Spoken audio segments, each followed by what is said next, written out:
యేసే పరిష్కారము అనుదిన Bible study కార్యక్రమం ప్రేక్షకులందరికీ యేసుక్రీస్తు వారి అద్వితీయ నామమున వందనాలు. ప్రభువునందు ప్రియ దేవుని బిడ్డలారా, నేటి దినము డాక్టర్ కారుపాటి శ్యాన్సాగర్ గారి ద్వారా బైబిల్ స్టడీలోని వాక్య ధ్యానమును కీర్తనల గ్రంథము నుండి ధ్యానం చేసుకుందాం. మీరందరూ బైబిల్తోనూ నోట్బుక్తోనూ సిద్ధపడి ఉంటే డాక్టర్ కారుపాటి శ్యాన్సాగర్ గారు ప్రార్థన చేసి ఈ దినపు వాక్య పరిచర్య చేస్తారు. ప్రభువునందు ప్రియ దేవుని బిడ్డలారా, ఈ రాత్రికాలపు వాక్య భాగం కొరకు సహకారాన్ని ఇస్తున్న కుటుంబం తూర్పు ఎడవల్లి నల్లగోపవారి గూడెం వాస్తవ్యులు శ్రీ బుగ్గా మహిమరావు గారు, శ్రీమతి స్వర్ణకుమారి గారు, వీరి కుమారులు పవన్ కుమార్, సాల్మన్ రాజు గారు సహకారాన్ని ఇస్తున్నారు. వీరి పొలంలో బోరు వేస్తున్న సందర్భంగా కృతజ్ఞతగా మహిమరావు గారు, స్వర్ణకుమారి గారు, పవన్ కుమార్, సాల్మన్ రాజు గారు సహకారం ఇస్తున్నారు. ఈ కుటుంబాన్ని దేవుడు దీవించినట్లు ప్రార్థన చేద్దాం, ప్రార్థించుకుందాం. మమ్మల్ని మిక్కిలుగా ప్రేమిస్తున్న మా ప్రియ పరలోకపు తండ్రి, మీకు వందనములు, స్తోత్రములు, స్తుతులు చెల్లిస్తున్నాము. ఈ రాత్రి మీ పాదాల చెంత విజ్ఞాపన చేస్తున్నాము. మీ కృప కొరకై ప్రార్థిస్తున్నాము. బిడ్డలు ఇచ్చిన ఎపిసోడ్ సహకారం కొరకై మీకు వందనాలు. మహిమరావు గారిని, స్వర్ణ గారిని మీరు దీవించండి, కుమారులను ఆశీర్వదించండి. వారి పొలంలో వేయబడుతున్న బోరుకై మీకు వందనాలు. మంచి నీరు దయచేయండి. ఈ రాత్రి మా ప్రేక్షకులు రక్షించబడాలి. మా ఏకైక అభీష్టం, కోరిక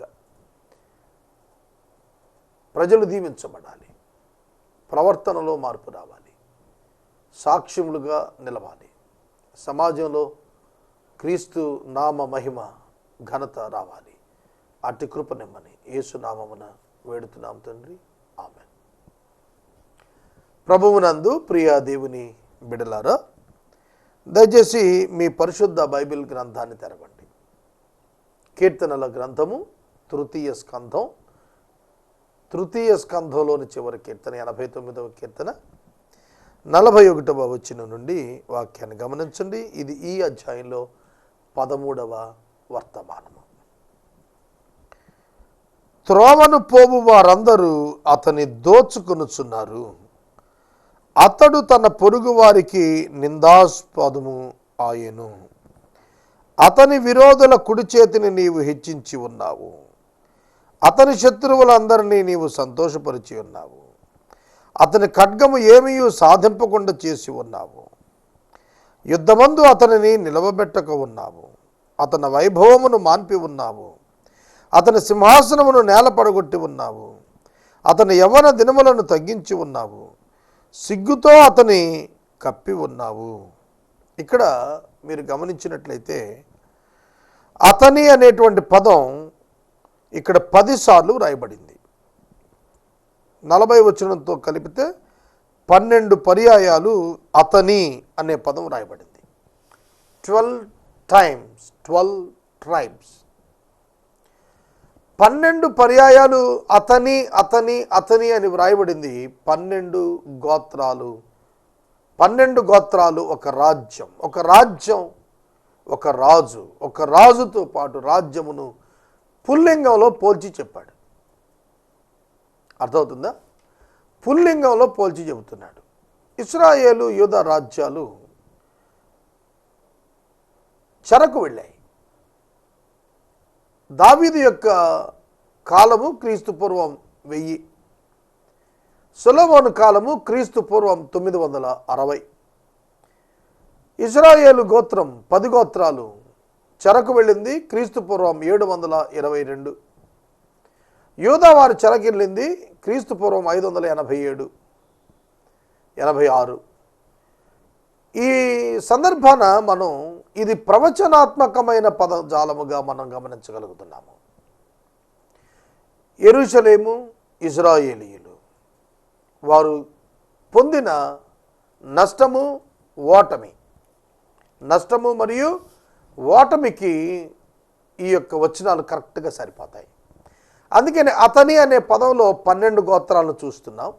అతని అనే పదంలో రాజ్యవంతుడిని చూస్తున్నాం. అతని అనేటువంటి పదంలో రాజును కూడా చూస్తున్నాము.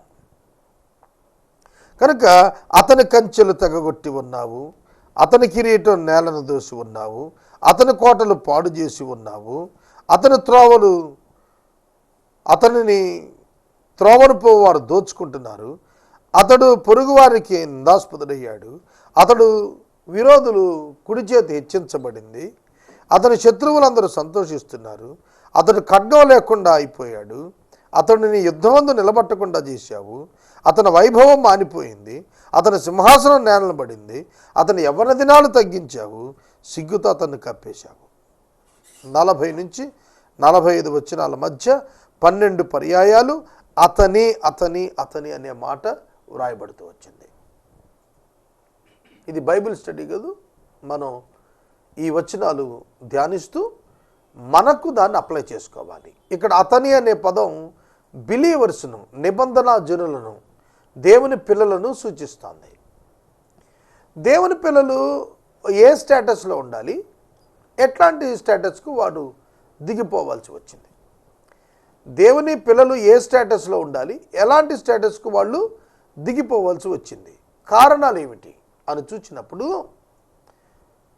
దావీదు యొక్క పాపం, సొలొమోను యొక్క పాపం, రాజ్యములో రాజులు చేసినటువంటి పాపం ఆ రాజ్యం యొక్క నాశనానికి కారణాలయ్యాయి.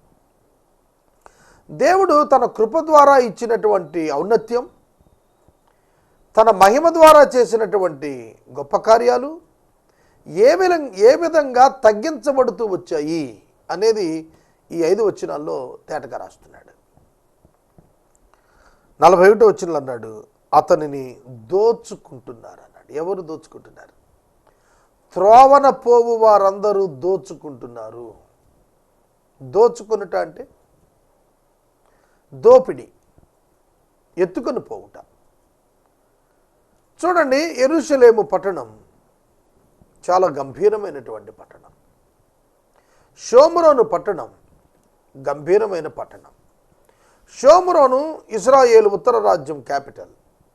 యెరూషలేము దక్షిణ రాజ్యం యూదా వారి యొక్క క్యాపిటల్.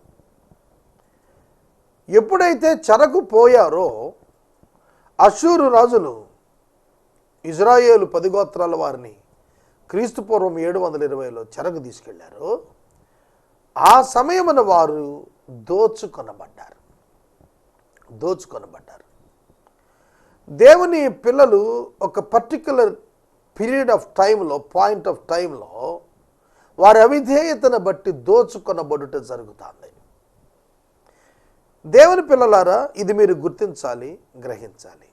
ఎప్పుడు మనము దేవుణ్ణి విడిచిపెడతామో, ఎప్పుడు దేవుని యొక్క నిబంధనను మనం గైకొనకపోతామో, ఎప్పుడైతే మనం దేవుని యొక్క సన్నిధిలో యథార్థంగా జీవించకపోతామో అప్పుడు దోచుకొనబడతాం. ఉదాహరణ లూకాసు వార్త 10వ అధ్యాయంలో మనం చూస్తున్నాం. యెరూషలేము నుండి యెరికోకు దిగి వస్తున్నటువంటి ఒకడు దొంగల చేతికి చిక్కెను. వారు అతనిని గాయపరిచి దోచుకొని పోయారు అని రాశారు.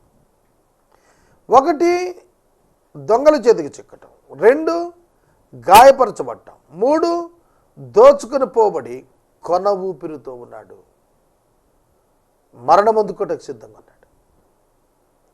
ఈ స్థితి మళ్ళా రికవరీలోకి రావాలి అని అంటే మంచి సమరయుడు రావాల్సి వచ్చింది. యెరూషలేము నుండి యెరికోకు దిగి వస్తున్నాడు. ఆత్మీయ జీవితంలో అన్వయింపులో కిందకు దిగజారుతున్న ఆత్మీయ జీవితాన్ని బట్టి అపవాదికి దొరికాడు, గాయపరచబడ్డాడు, దోచుకోబడ్డాడు, ఒంటరైపోయాడు, మూలుగుతున్నాడు, చచ్చిపోయే స్థితికి వచ్చాడు. But the grace of God saved him. సమరయుడు రావటం ద్వారా అతడు బతికించబడ్డాడు. మన మంచి సమరయుడు మన ప్రభు అయిన యేసుక్రీస్తే.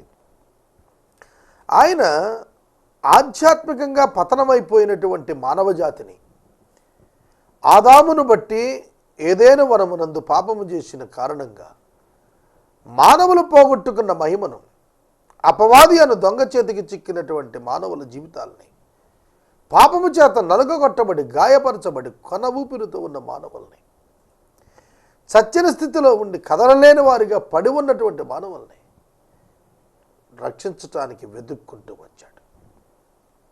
రక్షించడానికి వెతుక్కుంటూ వచ్చాడు. ఈ సమరయుడు ఆ త్రోవను వెళుతున్నాడు.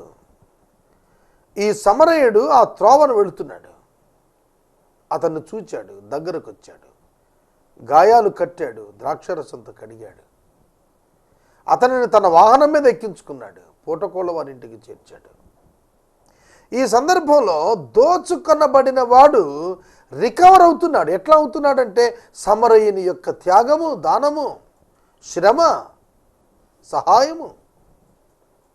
కనుక మనం కూడాను అపవాది చేత దోచుకొనబడ్డాము, అపవాది చేతనే మనము గాయపరచబడ్డాము, అపవాది చేతనే మనము ఒంటరి వారముగా చేయబడ్డాము. కనుక మన యొక్క జీవితాల్లో మంచి సమరయుడైన క్రీస్తు యొక్క సహాయం కావాలి. ఆయన మనలను తన ద్రాక్షారసం, తన రక్తముతో మన గాయాలు కడిగాడు. ఆయన పొందిన దెబ్బల చేత మనకు స్వస్థత కలుగుతుందన్నాడు. గాయాలు కట్టాడు, తన వాహనం ఎక్కించాడు, అంటే కృప. తన వాహనం ఎక్కించాడు, కృప. పూటకోళ్ళ వారింటికి చేర్చాడు, పరిశుద్ధాత్ముడిని ఇచ్చాడు మనం. కనుక తిరిగి మరలా సాధారణ స్థితికి రావటానికి యేసుక్రీస్తు ప్రభు చేసిన కార్యం కారణమైంది. అలాగనే ఇశ్రాయేలీయుల చరిత్రలో కూడాను వారి పాపమును బట్టి కలిగినటువంటి పరిస్థితులను బట్టి వారు దోచుకొనబడుతున్నారు. అతడు పొరుగు వారికి నిందాస్పదుడాయను. ఇశ్రాయేలు దేశాలు పొరుగు దేశాలకి నిందాస్పదమయ్యాయి, సామెతకు హేతువైపోయాయి. చరిత్రలో వారి యొక్క పటం చిరిగిపోయిందా అన్నట్టుగా అయిపోయింది. నిందకు ఆస్పదమైపోయారు. ప్రతిష్టగా బ్రతికిన ప్రజలు, ప్రతిష్టగా ఏలిన రాజ్యాలు నిందకు, హాస్యానికి, హేళనకు గురయ్యాయి. మన కుటుంబాలు కూడా పరిశుద్ధత కోల్పోతే అలా అయిపోతాయి. నాకు తెలిసిన ఒక కుటుంబం ఉంది. ఆ కుటుంబం చాలా గొప్ప పరిచర్యలో పేరుగాంచిన కుటుంబం. కానీ వారి యొక్క వ్యక్తిగత దోషాలు, తప్పిదాల వలన ఆ కుటుంబం చెడ్డ పేరు తెచ్చుకుంది, ఎక్స్కమ్యూనికేట్ అయింది. కారణం ఏమిటో తెలిసిన వారి యొక్క వింత ప్రవర్తన, వారి యొక్క చెత్త ఐడియాలజీ, వారి యొక్క పాపపు తలంపులు, వారిలో అపవాదికి చోటిచ్చిన గుణం వారిని ఆ స్థాయికి తెచ్చింది. పొరుగు వారందరూ కూడా వారిని చూస్తున్నప్పుడు నిందాస్పదంగా మాట్లాడుతున్నారు. ఒకప్పుడు ఎలా ఉండేవాళ్ళు ఇప్పుడు ఎలా ఉన్నారు. ఆర్థిక స్థితిలో లోపం లేదు, సామాజికంగా పేరులో లోపం లేదు, కానీ ఆధ్యాత్మిక స్థితిలో మాత్రం నిందకు ఆస్పదమైన రీతిలో వారి కుటుంబం దిగజారింది. ఇలాంటి కుటుంబాలు ఎన్నో ఉన్నాయి సమాజంలో. ప్రియమైన దేవుని బిడ్డలారా, మన వ్యక్తిగత జీవితాల్లో మనం ఆలోచించాలి. మనం నిందకు అవకాశం ఇస్తున్నామా? ఎప్పుడు పరిశుద్ధత కోల్పోతామో అప్పుడు నిందకు అవకాశం దొరుకుతుంది. ఒకడు తాడి చెట్టు కింద కూర్చొని పాలు తాగుతున్నాడట. అర్థమవుతుందా? తాడి చెట్టు కింద కూర్చొని పాలు తాగినా కళ్ళు తాగుతున్నాడనే అంటారు. అందుకనే నీ సహవాసము, నీ స్నేహితులు ఇవన్నీ కూడా జాగ్రత్తగా గమనించుకోవాలి. నాకేం పర్వాలేదులే అన్నట్టుగా ప్రవర్తించకూడదు. మనం జీవిస్తుంది సమాజంలో. మన సమాజంలో మనం ప్రభువు యొక్క విశ్వాసులంగా మెళుకువగా ఉండి సాక్షులుగా జీవించడం నేర్చుకోవాలి. లేకపోతే మనం నిందకాస్పదం అయిపోతాం. ఒకసారి నింద పడితే అది వేగంగా స్ప్రెడ్ అవుతుంది. అది వాస్తవమా కాదా, ఆ ఆరోపణ నిజమా కాదని ఎవరు ఆలోచించరు. నిజమే అయి ఉంటుందేమో అని డిసైడ్ అయ్యేవాళ్ళు చాలామంది ఉంటారు. యెరూషలేముకు అటువంటి నింద వచ్చింది. ఒకప్పుడు రొట్టెల గృహం, ఒకప్పుడు ఆశీర్వాదపురం, ఒకప్పుడు శాంతి కలిగిన పట్టణం. కానీ తదుపరి కాలంలో అది రొట్టె లేని గృహం అయింది, మందిరం లేని గృహం అయిపోయింది, రాజ్యం అయిపోయింది. మందిరం పడగొట్టబడిన రాజ్యం అయిపోయింది, ప్రజలు లేని రాజ్యం అయిపోయింది. శత్రువు ముట్టడి వేసి తగలబెట్టగా బుగ్గిపాలైపోయింది. దాన్ని చూసిన వారు దాని గత వైభవాన్ని చూసి జ్ఞాపకంగా తెచ్చుకొని తలలు ఊపి అయ్యో ఇట్లా అయిపోయిందని అన్నారు. కనుక చెబుతున్నాడు, శత్రువులు సంతోషపడి విరోధులు హెచ్చించబడినట్టు అయిపోయింది. అది మన శత్రువులు మన మీద అతిశయించేటట్లుగా మనం ఎన్నడూ కూడా అవకాశం ఇవ్వకూడదు. పాపానికి మనం అవకాశం ఇస్తే మన శత్రువులు మన మీద అతిశయించేట్టుగా పరిస్థితులు వస్తాయి. ఆ విధంగా ఎన్నడూ కూడా మనం పాపానికి చోటు ఇచ్చి సాతానుని హెచ్చించకూడదు. మన శత్రువులను ఆయన సంతోషపరిచాడని అన్నాడు. శత్రువులందరినీ కూడా సంతోషపరిచాడట. అంటే ఏంటంటే మన యొక్క ఫెయిల్యూర్స్ వల్ల మన శత్రువులందరూ సంతోషపడతారు. మన సక్సెస్ వల్ల మన శత్రువులు కలవరపడతారు. దావీదు సక్సెస్ని బట్టి శత్రువులు ఫిలిస్తీన్లు కలవరపడ్డారు. దావీదు ఫెయిల్యూర్కి వెళ్ళినప్పుడు శత్రువులు పట్టించుకోవాలి. గెరారు రాజు అబీమెలెకు దగ్గరకు దావీదును తీసుకుని వెళ్ళారు. దావీదు పిచ్చివాని వలె సొంగ కారుస్తూ కాలుతో నేల మీద గీతలు పిచ్చి గీతలు గీస్తూ తల వంచుకొని ఉమ్ము చొక్కా మీద గార్చుకుంటూ నిలబడ్డాడు. ఆకీషు రాజు ఏమన్నాడో తెలిసిన, ఏమయ్యా ఇతన్ని నా దగ్గర తీసుకొచ్చారు ఏమిటి, తీసుకుపోమన్నాడు. ఇతను నా దగ్గర తీసుకొచ్చారు, తీసుకెళ్ళి పిచ్చోడిని నా దగ్గర తెచ్చారండి, పట్టుపోమన్నాడు. ఒకప్పుడు ఇశ్రాయేలీయులను ఏకచేత్తో నడిపించినటువంటి సైన్యాధ్యక్షుడుగా ఉన్నటువంటి దావీదు పిచ్చివారి చేష్టలు చేసినప్పుడు పరువు తక్కువైపోయాడు. కనుక నేను మనవి చేస్తున్నాను, శత్రువులు హెచ్చించబడతారు, విరోధులు సంతోషిస్తారు. అతని ఖడ్గం ఏమీ సాధింపకుండా చేశావు, యుద్ధమందు అతని నిలవబెట్టుకున్నావు. దావీదు యొక్క చరిత్ర ఇది జరిగిందండి. రాజైన ఆకీషు దగ్గర నిలబడినప్పుడు యుద్ధం లేదు అక్కడ, కానీ ఓడిపోయిన పరిస్థితి కనపడుతోంది. కత్తికి పని లేదు. కత్తిని ఏమని తీసుకెళ్ళాడో తెలుసా? గొలియాతు కత్తి, అది మామూలు కత్తి కాదు. గొలియాతు వినియోగించిన కత్తి యాజకుడు దగ్గర తీసుకున్నాడు. ఆ కత్తికి మించింది లేదనుకొని తీసుకెళ్ళాడు, కానీ వాడే అవకాశం రాలేదు. కాబట్టి దేవుడు సహాయం లేకపోతే నువ్వేం చేయలేవు. దేవుడు తాను నిన్ను నడిపించకపోతే నీ వల్ల ఒక్క పని కాదు, దేవుడు నడిపిస్తే అన్ని పనులు నీ ముందు అయిపోతాయి. నువ్వు ఘనపరచబడతావు, దేవునికి మహిమ వస్తుంది. కనుక దావీదు యొక్క ఖడ్గం అక్కరకు రాకుండా పోయింది. దావీదు యొక్క శత్రువుల ఎదుట అతడు నిలబెట్టబడకుండానే అయిపోయాడు. యుద్ధమందు నీవు అతన్ని నిలబెట్టుకున్నావు. ఏమని నిలబెడతాడు దేవుడు? అతనిలో అతని యొక్క ప్రవర్తనలో దిగజారుడితనం వచ్చింది. అందున దేవుడు అతన్ని నిలబెట్టలేదు. సోదరుడా, సోదరి, మన జీవితం మన భవిష్యత్తుకు ఒక బలమైనటువంటి శక్తినిచ్చేదిగా ఉంటుంది. నువ్వు ఇప్పుడు పరిశుద్ధంగా, నీతిగా, యథార్థంగా జీవిస్తే నీ భవిష్యత్తుకు ఒక శక్తివంతమైన బాట నువ్వు వేసుకోగలుగుతావు. అవకతవకల్లో నువ్వు బతికితే నీకు భవిష్యత్తు ఉండదు.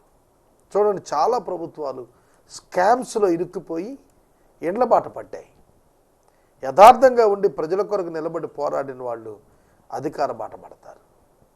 అలాగున ఇక్కడ దావీదు కూడాను తన సొంత జ్ఞానంతో, తన సొంత బలహీనతల వల్ల తాను చేసినటువంటి పనులున్నాయి చూశారు, అవి అతనిని పాడు చేశాయి, అతన్ని బలహీనుని చేశాయి. సొలొమోను విషయం కూడా అంతే. సొలొమోను కూడా బలహీనుడైపోయాడు. చివరి దినాల్లో ఆడవాళ్ళట అతని మనసు త్రిప్పేశారంట, విగ్రహారాధన చేసేసాడట. ఎంత దారుణం! యెహోవా దేవునికి ఒక ఘనమైన మందిరం కట్టించిన సొలొమోను రాజు, దేవునితో స్వయంగా మాట్లాడినటువంటి సొలొమోను రాజు తన చివరికి వచ్చేటప్పటికి దేవుని యొద్ద విచారణ మానుకొని దయ్యాల దగ్గర విచారణకు పోయాడు. ఇతర విశ్వాస స్త్రీలను చేసుకొని, ఫరో కుమార్తెను, ఇతర రాజకుమార్తెను చేసుకుని వాళ్ళతో త్రిప్పివేయబడి ఉన్నత స్థలాలు ఎక్కాడు. ఎంత దారుణం! కనుక వారి రాజ్యాలు ప్రభావం లేకుండా పోయాయి. మన జీవితం కూడా అంతే. పాపంతో రాజీ పడ్డామో మన జీవితాలకు ప్రభావం లేకుండా పోతుంది. మన జీవితాలకు ప్రభావం లేకుండా పోతుంది. ఈ సత్యాన్ని మీరు గుర్తెరగాలి. అతని వైభవాన్ని మాన్పేశావు, అతని సింహాసనం నేలపడగొట్టావు, అతని వైభవమును మాన్పివేసినావు. వైభవమును మాన్పివేశావు అన్నా అతని యవన దినాలు తగ్గించావన్న ఒకటే అర్థం. యవన దినాలు ఎప్పుడు వైభవంతోనే ఉంటాయి. బాల్యము తల్లిదండ్రుల యొక్క వైభవం మీద ఆధారపడి ఉంటుంది. వృద్ధాప్యము బిడ్డల యొక్క వైభవం మీద ఆధారపడి ఉంటుంది. నాకు తెలిసిన ఒక సెకండరీ గ్రేడ్ టీచర్ గారు ఉన్నారు.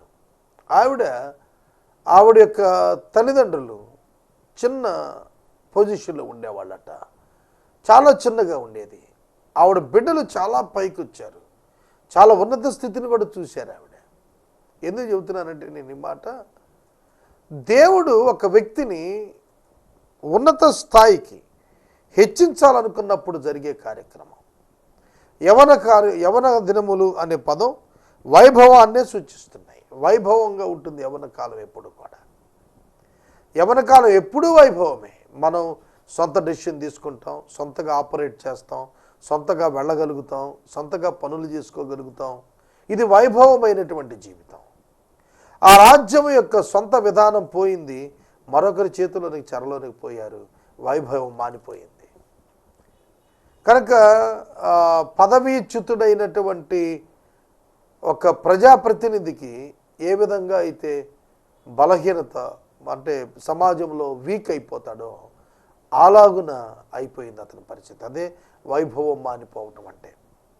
ఒకప్పుడు కళకళలాడుతున్నటువంటి ఇళ్ళు, ఒకప్పుడు జనంతో నిండిపోయి కిక్కిరిసి ఎదురుచూపులు చూసిన ఇళ్ళు ఈ దినాల్లో ఖాళీ అయిపోయి కనిపిస్తున్నాయి.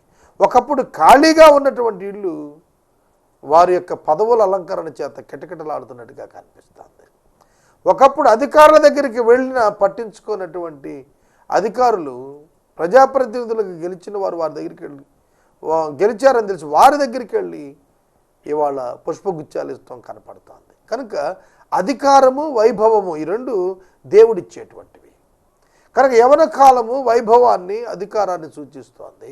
అటువంటి స్థితి కలిగి ఉండేవారు ఎప్పుడు ఇశ్రాయేలీలు, అది డ్రాప్ అయిపోవటం జరుగుతోంది. నేమ్ ఫేడ్ అయిపోయిందంటారు చూశారు, పేరు చెరిగిపోతూ వచ్చింది వాళ్ళది. వారికి ఉన్నటువంటి ప్రతిష్ట దిగజారిపోతూ వచ్చింది. ఈనాడు అనేక మంది ఈ విధంగా బాధపడుతున్నారు. కారణం వారి వ్యక్తిగత జీవితాలే. కారణము వారి యొక్క వ్యక్తిగత జీవితాలే, వారు తీసుకున్న నిర్ణయాలే, వారు ఏర్పరచుకున్న బాటలే, వారు జీవించిన జీవితాలే. కనుక నేను ఎప్పుడు చెబుతూ ఉంటాను, ఒక వ్యక్తి నాయకత్వంలోకి వచ్చినప్పుడు ఆ వ్యక్తి ఎన్ని ఆటుపోట్లకు గురైనా గమ్యాన్ని యేసు మీద పెట్టుకుని ఎదరికెళితే ఖచ్చితమైన సక్సెస్ ఉంటుంది. ఒకవేళ తన పదవి లేకపోయినా ఒక లీడర్గా మిగిలిపోతాడు. కనుక చాలామంది దావీదు ఉదాహరణగా కనిపిస్తున్నాడు. దావీదు యొక్క సంతానము రాజులు ఉదాహరణగా కనిపిస్తున్నారు. వారు యెహోవాను ఆశ్రయించినంత కాలము వర్ధిల్లారు, యెహోవాను విడిచినప్పుడు వారు పతనమైపోయారు, పడిపోయారు, నాశనమైపోయారు. వైభవం పోయింది, వైభవం పోయింది, పలకరిచ్చే దిక్కు లేకుండా అయిపోయారు. ఈ రాత్రి నేను మనవి చేస్తున్నాను, నువ్వు వైభవం కలిగిన వాడిగా ఉండాలి, ప్రభావం కలిగిన వాడుగా ఉండాలి, శక్తిమంతుడుగా నీవు ఉండాలి, యవన దినములలో ఉన్నట్లు రోషంగా ఉండాలి, నీ వయసుతో నిమిత్తం లేకుండా. అనగా నువ్వు ప్రభువు యొక్క వాక్యం ప్రకారం జీవించేవాడుగా ఉండాలి. సిగ్గుతో అతని కప్పి ఉన్నావు. 12వ పదం అతని అనే దాని దగ్గరికి వచ్చాడు. సిగ్గుతో కప్పి ఉన్నావు. సిగ్గుతో కప్పటం ఏంటి? సిగ్గుతో కప్పటం ఏమిటి? నీవు సిగ్గుతో కప్పి ఉన్నావు అన్నప్పుడు అది అతనికి అవమానాన్ని సూచిస్తోంది. ఎందుకు దేవుడు అవమానం ఇచ్చాడు? అవమానం ఎప్పుడు వస్తుంది? అసత్యము బయటపడినప్పుడు. నాకు తెలిసిన ఒక అతను ఉన్నాడు, ఒక తప్పు చేశాడు, చాలా తలెత్తుకునే మనిషి. ఆయన ఒక్కసారిగా తల దించుకునే పరిస్థితి వచ్చేసింది. ఎందుకంటే చిన్న తప్పిదం, ఏం కాదులే అనుకున్నాడు, కానీ అది అతను తల దించుకునేట్టుగా చేసింది. అవమానం కలిగింది. సిగ్గుతో అతని తల కప్పి ఉన్నావు. చూడండి, మీకు కొంతమంది పోలీసు పెరేడ్ చేస్తారు. నేరస్తులను మీడియాకు ప్రజెంట్ చేస్తున్నప్పుడు వ్యభిచారంలో పట్టుకున్నటువంటి స్త్రీ పురుషులను తీసుకొస్తారు. వాళ్ళు ఎలా వస్తారు? ముఖానికి గుడ్డ హ్యాండ్ కర్చీఫ్ పెట్టుకొని వస్తారు. మీడియాలో ముఖం చూపించరు, ఎందుకంటే ప్రజలకు తెలుస్తుంది కదా. సిగ్గుతో ముఖం కప్పటం అంటే అదే. సిగ్గుతో అతను కప్పి ఉన్నామంటే అదే అర్థం. జోదగాళ్ళు, నరహంతకులు పట్టుబడినప్పుడు వాళ్ళు పబ్లిక్కి డిస్ప్లే అవ్వటానికి ఇష్టపడరు. అదే ఒక విజయం సాధించిన వాడు, ఒక సక్సెస్ చూసిన వాడు తన ముఖాన్ని వెలుగుగా అందరికీ చూపించడానికి ఇష్టపడతాడు. ఒక అవార్డు పొందినవాడు, ఒక రివార్డు పొందినటువంటి వాడు ముఖాన్ని దాస్తాడా? కలెక్టర్ గారు ప్రశంసాపత్రం ఇస్తున్నారు ఆగస్టు 15న, రండి మీరు ఉత్తమ ఉపాధ్యాయుడిగాను, ఉత్తమ వైద్యునిగాను, లేదా ఉత్తమ అధికారిగాను ఉన్నారంటే ముఖానికి ఖర్చు పెట్టుకుని వెళ్తాడా తీసుకోవటానికి? లేదే. ఒక చక్కటి ఫోజ్ ఇస్తాడు ఫోటోకి. కనుక దేవుడు కయ్యనుకు చెప్పేశాడు, నువ్వు పాపం చేసావు కనుక నువ్వు సిగ్గుపడతావు, నువ్వు తలదించుకుంటావు అన్నాడు. కనుక ముఖం చూపించలేని స్థితి ఎందుకు వచ్చింది? పాపము కారణంగా వచ్చేస్తుంది. సిగ్గు ఎందుకు గమ్ముతుందంటే చేయాల్సింది చేయకుండా చేయకూడదు చేస్తే అది దొరికిపోయినప్పుడు సిగ్గు తప్పదు. ఎంత చెబుతున్నాను, నాకైనా అంతే, నేను కూడా అంతే. నేను ఇంత చెప్పినా చెయ్యకపోతే నేను కూడా ముఖాన్ని ఖర్చు పెట్టాల్సిందే, తప్పదు. ఎవరైనా అంతే. ప్రియదేవుని బిడ్డలారా, నెత్తిన ముసుగేసుకొని చెప్పులు లేకుండా కొండ మీదకు ఏడ్చుకుంటూ ఎక్కి వెళ్ళిన దావీదును మరువవద్దు. వ్యభిచార కారణం చేత అతను పోగొట్టుకున్నాడు. నేను మనవి చేస్తున్నాను, నీవు దేవుని వాక్యాన్ని వెంబడిస్తే నీవు ఆశీర్వదించబడతావు. దేవుని వాక్యాన్ని తృణీకరిస్తే అవమానం పాలవుతావు, దిగజారిన పరిస్థితికి వస్తుంది.